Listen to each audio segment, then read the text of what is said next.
Whatever happened to predictability? The cast of Full House may be together forever in the show, but real life has taken them in some very different directions.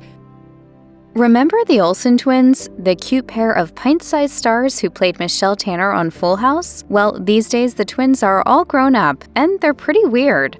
The twins earned the bulk of their fortune making about 24 horrendous movies, like It Takes Two and How the West Was Fun. Their most famous, 2004's New York Minute, earned an 11% rating on Rotten Tomatoes. Unsurprisingly, the Olsen's film production company shut down moments later, but that didn't stop the movie from earning over $21 million worldwide, even though it was the cinematic equivalent of a dumpster full of garbage. When actor Heath Ledger died in 2008, he'd reportedly been dating Mary-Kate Olsen at the time. When Ledger's masseuse found him unconscious in his Manhattan home, the first person she called was Olsen, twice. According to the Daily Mail, when the masseuse finally reached out to the authorities, Olsen sent over her security team who arrived at Ledger's flat at the same time as the ambulance. Multiple news sources reported that Olsen refused to talk to federal investigators about Ledger's death unless she was granted immunity. Why was she so concerned about being implicated for something?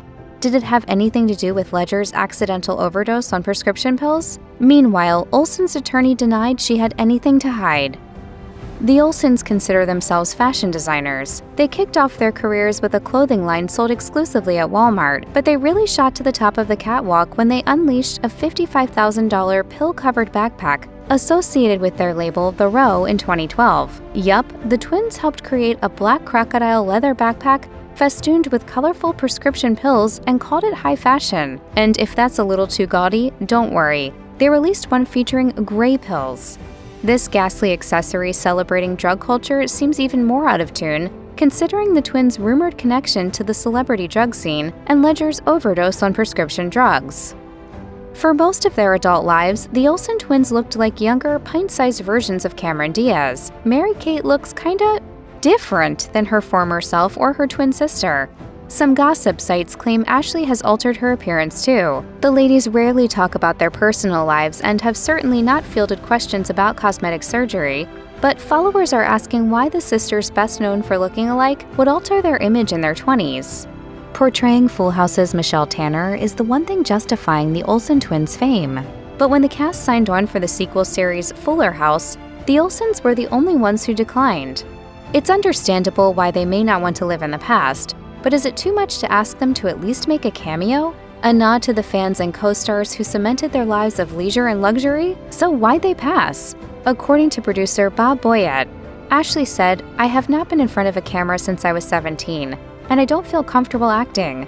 Mary-Kate said, "It would have to be me because Ash doesn't want to do it, but the timing is so bad for us." Bad timing, huh? A little too busy these days? A childhood with an ex-convict for a mother, bullying in high school because of her fame, serious struggles with substance abuse. These are the most tragic details about Jodie Sweetin.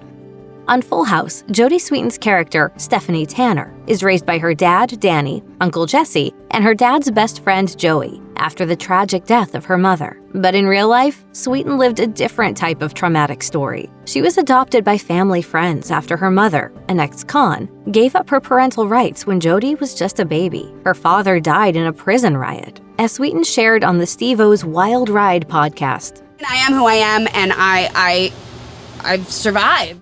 Explaining that she appreciates the good things in her life and that she's also grateful to have overcome her challenges. She said, "That's life, right? Like you sometimes start off in a place and then it's not so bad." In 2021, Sweetin also revealed that she has since come to terms with her adoption. As she told the Allison Interviews podcast, "There's this point in your life where you finally kind of realize what happened, that it no longer becomes something about you, that it's like, oh, I wasn't wanted." They actually made the healthiest decision for me by allowing me to, be adopted by another family that could provide better. Sweetin became a bona fide TV star thanks to 8 whopping seasons of Full House. But in 2006, she revealed to ABC News, "Growing up in the business, you have to grow up very fast. You do have a different type of childhood that has its benefits and it has its drawbacks." How rude. Dealing with how to handle the series cancellation was one of the drawbacks. Sweetin was just 13 years old when the plug was pulled on Full House. According to the Los Angeles Times, the cancellation occurred when the season 8 finale was already underway, leaving the cast, crew, and fans without a sense of closure. Sweetin explained to ABC, "There is a certain sense of loss when a series ends. It is kind of hard to figure out who you are when you've lost your job at age 13, when that was basically how you identified yourself." Even while she was starring on the series, Sweetin was still enrolled at a regular school and attended classes there as often as she could. But in her 2009 memoir, Unsweetened, the star revealed she was teased in elementary school for her fame. I want to transfer. Steph, I'm not going to let you change schools. I want to change dads. The bullying didn't let up once Full House ended either. In high school, Sweetin was immediately targeted by people teasing her about her acting career. At a freshman dance, when an older boy kissed her, she later found out that his girlfriend had dared him to kiss the famous new student. Sweetin explained that rumors about her started early, that she was never comfortable anywhere on campus, and that jokes about her wrote themselves. Sweetin has been candid about her struggles with substance abuse, including her very Full House-centric origin story. In her memoir, the actor revealed that she first got drunk at age 14 at her co-star Candace Cameron Bure's wedding. She wrote, "That first drink gave me the self-confidence I had been searching for all this time. That first drink, that was it. The key to everything I was missing in life. All I can remember was feeling like absolute hell." It's no big deal. I went out and had some fun. Fine, you're home. Let's just drop it. Fine. When she was still in high school, Sweetin started using cocaine, and she eventually started doing ecstasy and meth. By 2004, her addiction had become so intense that she had wasted away to 102 pounds and was no longer hiding her drug use. That year, she snorted the meth she kept in a lip gloss container at the premiere of the Olsen twins movie New York Minute. She recalled in her book, "I was high as a kite. People could tell something was wrong and were shaking their heads at me, judging, disapproving." In 2002, Sweetin married LAPD officer Sean Holguin. She was 20 years old and reportedly wanted to focus on starting a family. But a couple years into the marriage, Sweetin started regularly using meth. As she told People, "It took 6 months from the first time I tried it to doing it all the time, all day, every day. It becomes this vicious cycle of doing it, feeling horrible afterwards, and then just wanting to get high again so you can escape feeling so low." 4 years later, Sweetin claimed that her law officer husband had no idea any of this was happening. She explained to the outlet, "The amount of lying and covering up was insane. I would be doing drugs in the bathroom and Sean would knock on the door, asking me if everything was okay, and I would just lie to him. I lied about why I wasn't sleeping, why I'd lost 30 pounds. I got down to about 100 pounds. In 2005, an intense night of partying that landed Sweetin in the hospital inspired her to get help. But in spite of her steps towards sobriety, the damage to her relationship was already done, and the couple was officially divorced in 2006. After Sweetin went public with her addiction journey, she was asked to speak at colleges and universities. But while she was hoping to inspire other young people, she revealed in her memoir that she was still struggling to maintain her own sobriety at the time. Just moments before she spoke to students at Marquette University in 2007 about beating her drug addiction, she had secretly done cocaine. She wrote, "I stood up at the podium, looked around the room, and put on my best TV smile. They didn't think I was coming down from a 2-day bender of coke, meth, and ecstasy, and they didn't think I was lying to them with every sentence that came out of my mouth. I finished, they applauded. Standing ovation, just how I liked it." I better not. How come? I'm trying to quit. Sweetin says she took the speaking engagements to earn money to fund her addiction, but she also wanted her invented story of recovery and sobriety to be true. In a confessional during her season on Dancing with the Stars, Sweetin explained that her lowest point wasn't the hospital stint. Instead, she confessed, It was those quiet moments alone when I just hated the person that I'd become. Sweetin got pregnant with her first daughter, Zoe, with then-husband Cody Herpin in 2007, and she tried to stay sober for her child, but the actress relapsed in 2008, just months after Zoe was born. She says she hit rock bottom when she drove Zoe in a car while under the influence. She recalled to Us Weekly, "I had 2 glasses of wine and drove with her in the car. I not only put myself in danger, but also my daughter, who I loved more than anything. I felt terrible." Now it's time for me to step up.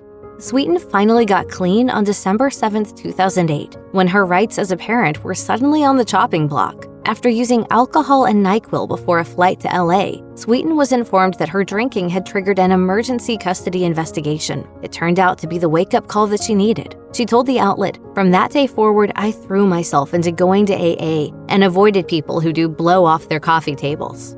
In March of 2017, Sweetin made headlines for a different aspect of her personal life. According to The Wrap, she had filed a restraining order against her former fiancé, Justin Hodak, after a violent argument. As official documents noted, Hodak was using marijuana and alcohol at the time and reportedly threatened to kill himself. He then escalated the conflict by pulling down a 7-foot bookcase, which blocked the doorway to the room that Sweetin was in, effectively trapping her there. He then threatened Sweetin with a gun. As Hodak later recalled to the Daily Mail, "Looking back, I feel terrible for what happened. It went too far. I'm super remorseful. I just don't know where it all came from, but there was no domestic violence. I would never hurt Jodie. It was a situation that could have been avoided."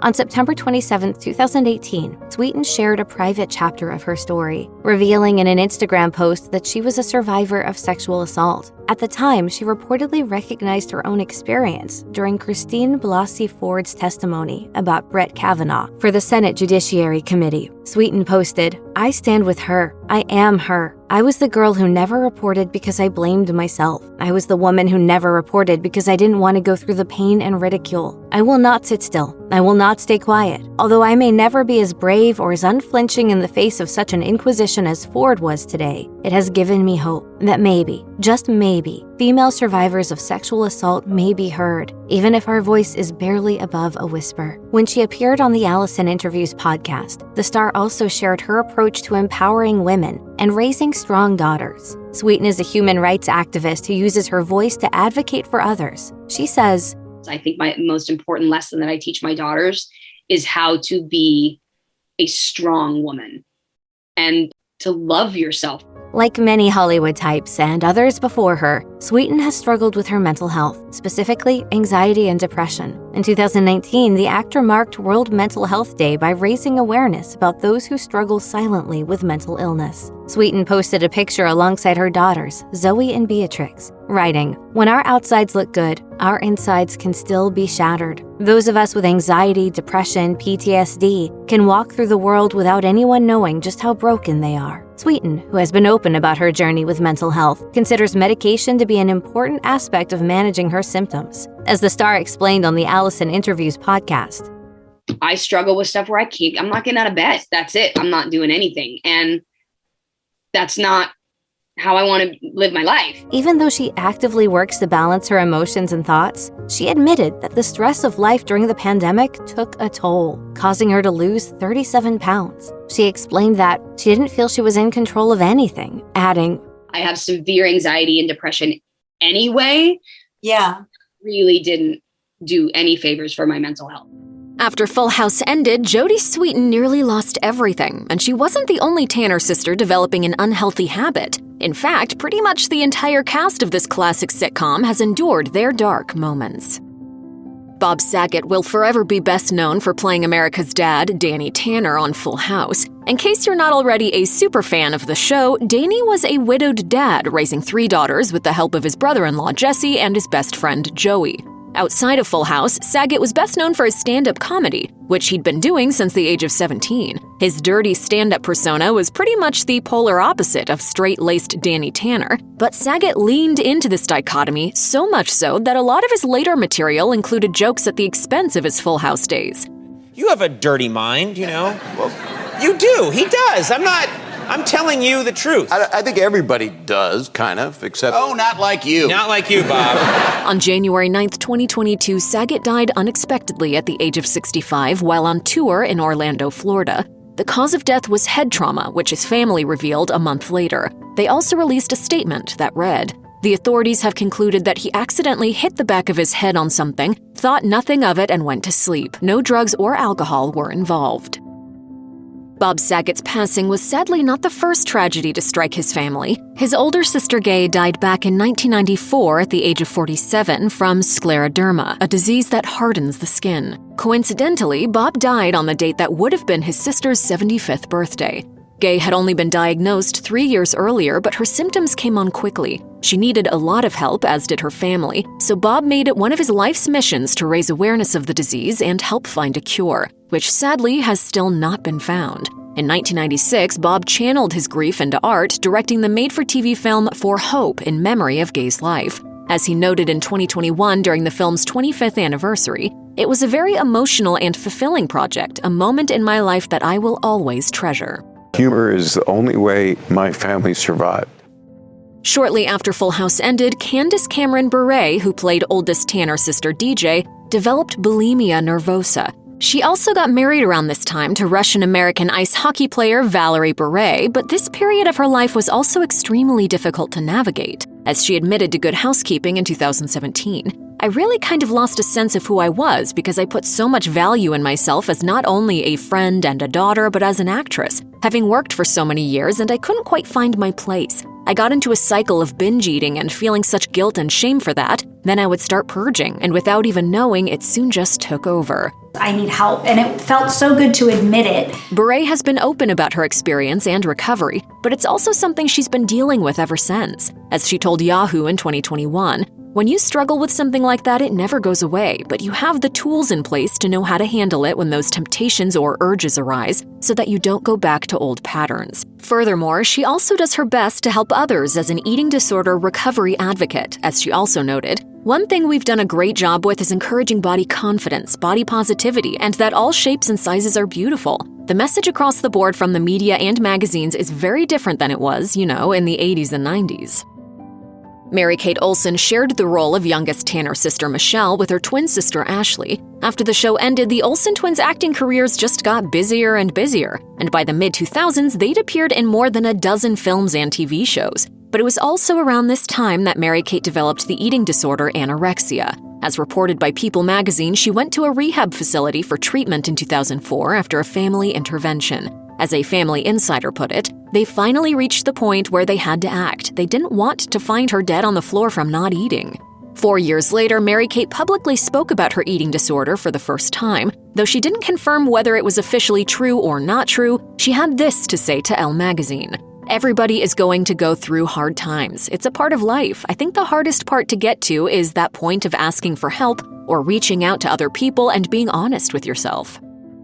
In 1994, John Stamos started dating fellow actor Rebecca Romijn. They were together for a decade until they unexpectedly announced that they were splitting up in 2004. The news was particularly shocking as they'd continued making public appearances together even after they'd already separated. For example, they went to the X2 X-Men United premiere together in 2003, despite having split up about 6 months earlier. Despite the outside appearances, Stamos and Romijn's relationship wasn't as rosy as they let on. Subsequent interviews have revealed plenty of hidden drama, including Romijn allegedly forcing Stamos to turn down a role on the FX show Nip Tuck, as Stamos told Details in 2015. "Ryan Murphy wrote Nip Tuck for me, but the person with whom I was in a relationship at the time read the script and said, 'That's demeaning toward women.'" In 2009, Stamos admitted that his divorce made him feel like a failure, as he told People magazine. "We were together for 10 years. It was heartbreaking. In my book at this point, I would still be married and have 3 kids."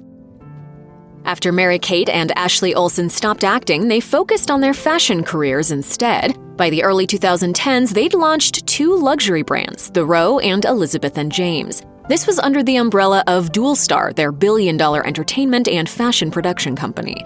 However, while they were selling alligator backpacks for $39,000, their company was allegedly not paying its interns a cent for up to 50 hours of labor each week. So in 2015, a group of design interns from The Row, led by Shahista Lalani, filed a class action lawsuit against Dual Star. As Lalani explained to Page 6, "You're like an employee, except you're not getting paid. They're kind of mean to you. Other interns have cried. I'd see a lot of kids crying while doing coffee runs, photocopying stuff."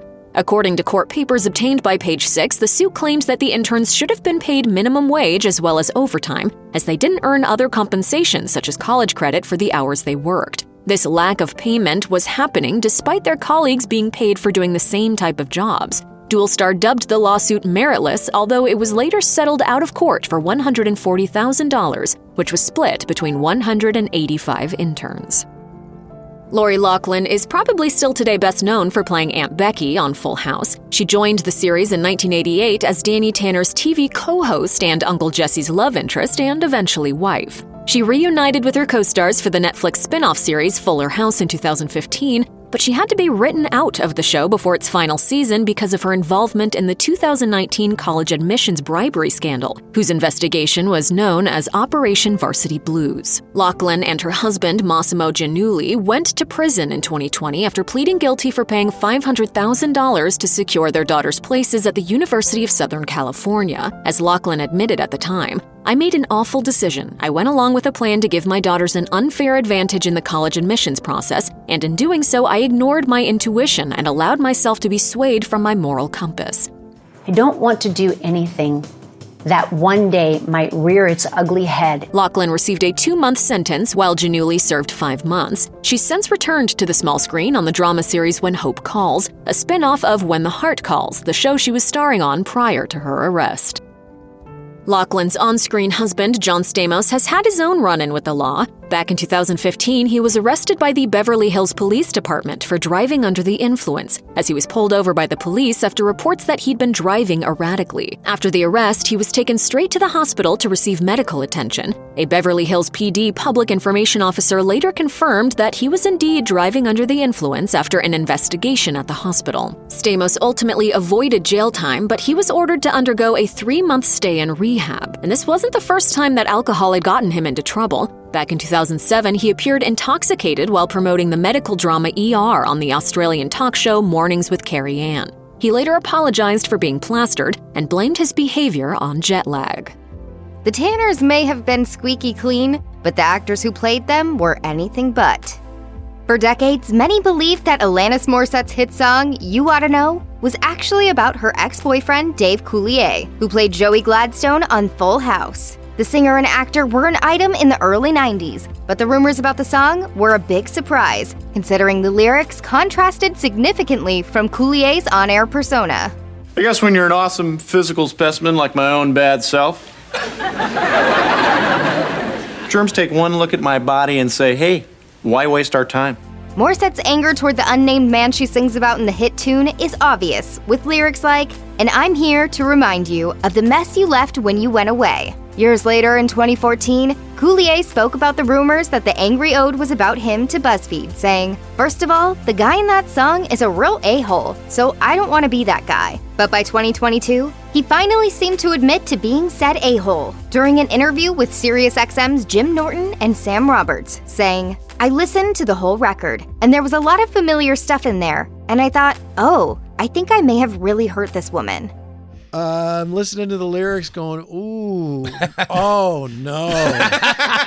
Oh, I can't be this guy. When Bob Saget died in early 2022, the tributes poured in. While some only knew him from his squeaky clean Full House role, those familiar with Saget's stand-up comedian days in the 1980s knew a different character. During an appearance on the WTF podcast, Saget said, "I did jokes and some stories, but most of them were just silly, dirty silly. I stayed like a kid who just talked silly." In his 2014 memoir, Dirty Daddy, Saget admitted he was the polar opposite of his perfectly clean character, Danny Tanner, when cameras weren't rolling on the set of Full House. In fact, his behavior was often crude. Impossible, you say? For the average father, yes. But not for me, because I am Super Dad. During one particular incident, thinking only adult crew members were in the room, Saget recalls a time when he made obscene gestures at a 4-foot-tall rubber doll used as a stand-in for his TV daughters. The joke got a load of laughs until Saget realized that the monitors were playing the action everywhere and anyone could see what he was doing. Now that's a mess not even Danny Tanner would want to clean up. Candace Cameron Bure has openly revealed her conservative opinions during a number of heated debates, many of which have been criticized. In 2014, Bure came under fire for the way she described her role in her marriage to hockey player Valerie Bure. She wrote in her memoir, Balancing It All, "I am not a passive person, but I chose to fall into a more submissive role in our relationship because I wanted to do everything in my power to make my marriage and family work." Amid the criticism, Bure was forced to go on the defensive by arguing she was using the Bible's definition of submissive. During an appearance on HuffPost Live, Bure said, "It is meekness. It is not weakness. It is strength under control. It is bridled strength." naked bowling antics, farting on set, and that time John Stamos and Bob Saget slept together in Vegas, the cast of Full House was nothing like their characters on the show. Some fans used to refer to Full House as the Michelle Show. Mary-Kate Olsen and Ashley Olsen, the cherub-cheeked twins who shared the role of Michelle Tanner, became so popular with viewers that they built a VHS empire, playing co-leads in dozens of movies in the 90s and aughts. But in a move worthy of Stephanie Tanner's most emphatic "how rude," John Stamos almost killed the Olsens' careers before they got out of the crib. Hey, shut up! In a 2023 appearance on the Good Guys podcast, Stamos recalled how he played the role of the bad guy when the Olsen twins were 11 months old. They'd been shooting a scene that involved Stamos and his co-star Dave Coulier spraying Michelle with a sink hose after changing her diaper.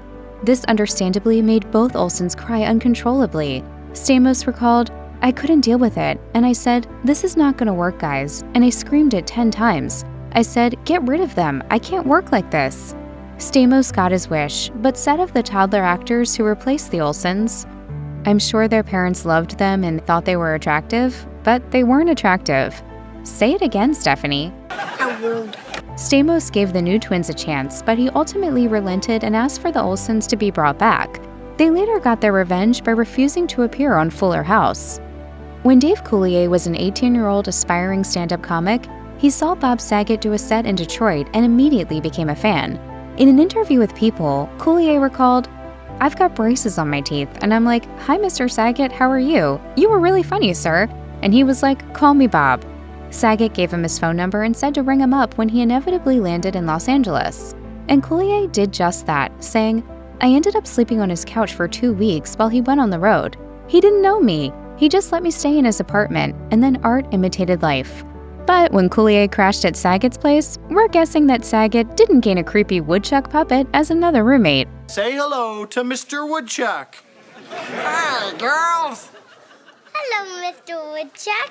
Coulier landed the role of Joey Gladstone before Saget joined the Full House cast. He'd already shot the pilot with actor John Posey playing Danny Tanner when he learned that the role was being recast.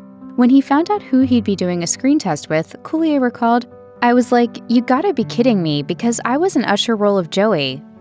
When Dave Coulier wasn't wearing shirts that looked like the entirety of the 80s vomited on them, you might have seen him rocking a Detroit Red Wings jersey on Full House. He wore one the day the cast filmed the show's opening as a tribute to his favorite hockey team. And his love of hockey helped Candace Cameron Bure find love. In 1994, Coulier invited his Full House castmates to the Rockin' the Puck celebrity hockey game. Candace has shared different accounts of what Dave Coulier did next. In 2007, she told Today, "But he pulled me over to the side and he said, 'Hey, I met this really cute Russian hockey player and I want to introduce you.'" That player, Valerie Val Bure, had been watching Full House while he was learning English. It made sense. There are certain Full House catchphrases that could come in handy when facing off against English-speaking opponents. You're in big trouble, mister! However, in 2014, Candace alternately told HuffPost that she was watching the game when she decided that she wanted to be introduced to Val, saying, "I was like, I want to meet that one, the blonde one."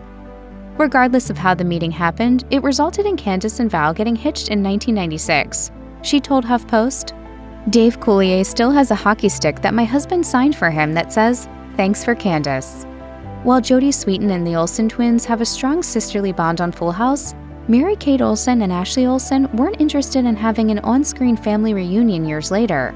Speaking to ET about the Olsens' resistance to making a cameo on Fuller House in 2016, Sweetin revealed that it just wasn't happening. I think we've kind of given up. Their participation would have given Sweetin an opportunity to create some much happier post-Full House memories with her former co-stars than those she shares in her memoir, Unsweetened. In one passage, Sweetin recounts a wild night she spent catching up with her Full House castmates over dinner and drinks. Afterward, they headed to John Stamos' house to keep the party going. Sweetin writes, "Ashley and I got really drunk. She eventually got sick, and John stepped up and took care of her. At some point, we all passed out in John's bed. It was totally platonic. Nothing weird happened." When Bob Saget returned in the morning, Sweetin recalls him exclaiming, "This is like the Full House episode from hell." Sweetin also shares a heartbreaking experience she had when she saw Mary-Kate Olsen at a restaurant opening and tried to speak with her, writing, "She completely ignored me. Then afterward at the Roosevelt, I saw her again. I started walking toward her and she walked away." We're guessing Sweetin was too hurt to shout, "How rude!" at her. Uncle Jesse and Aunt Becky were couple goals on Full House, and according to John Stamos, he was also interested in Lori Loughlin as an off-screen love interest. But apparently, Stamos' sex appeal and his oil-slick hair weren't enough to make Loughlin feel the same way. Have mercy. During a 2013 HuffPost Live interview, Stamos revealed that he and Loughlin went on a single date before their Full House days. It was during their late teens and they went to Disneyland. Stamos reflected, "No disrespect to her family and her husband now, I would say that she could be the one that got away." When Fox News spoke to Loughlin about Stamos' comments 3 years later, she couldn't help but laugh about it. I don't know, it was very flattering. I'm going to put that on my tombstone, the one that got away. But Loughlin has also suggested that her Disneyland date with Stamos wasn't as romantic as he remembers it to be, and she has confronted him over what he says to the press about it.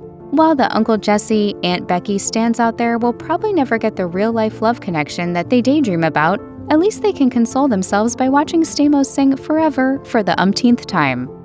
While Full House was a family-friendly show, the off-screen antics of its trio of adult male stars weren't always G-rated. The actors weren't always the best influences on each other, as Dave Coulier confessed to HuffPost.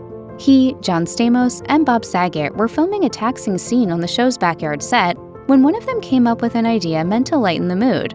Coulier confessed, "We all pulled our pants down just to make the crew laugh." Their plan worked, but the actors forgot that their young castmates could also see what they were doing. Coulier went on to explain, everybody had monitors in their dressing rooms. Oops. He, Stamos, and Saget soon got a dressing down from some unhappy mothers. And it wasn't the first time. Full House creator Jeff Franklin regularly fielded complaints from the moms of the show's child actors, and for good reason. In an interview with Esquire, Saget ratted out Coulier for his habit of removing his pants, revealing that Dave liked to use nudity to get laughs, saying, "I had a birthday party in Vegas with Stamos and 6 buddies. We're in the bowling suite at the Palms, and Dave Coulier took off his clothes and sat on the bowling alley naked. That's not all that happened, but the rest of Coulier's memorable birthday performance in the buff is too NSFW to describe." On Full House, DJ Tanner and Steve Hale were high school sweethearts whose prom night episode was must-see TV. Steve, never seen you like this before. Yeah, there's no food in your mouth. There was even a Jessie and the Rippers performance. And in another case of art imitating life, Candace Cameron Bure and the actor who played her on-screen love interest, Scott Wanger, also went to her senior prom together.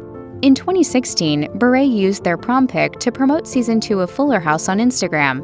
And in an interview with Pop Sugar, she threw a little shade at the black off-the-shoulder mini dress with plunging neckline and ruffled sleeves that DJ picked out for her TV prom, saying, "I wore a much more elegant dress in real life."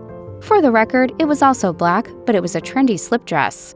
In a 2019 interview with 2Fab, Bure recounted how Wanger gave her another reason to dress up when he invited her to the star-studded 1992 premiere of the Disney animated movie Aladdin at the El Capitan Theater in Hollywood. Wanger was one of the guests of honor as he voiced the role of Aladdin. Bure recalled, "I remember kind of thinking like, Scott and I are just friends, and he invited me to the premiere, but is this a date?" Wanger admitted that he didn't realize what a big deal the premiere was going to be, but clarified, "Well, I guess it was kind of a date."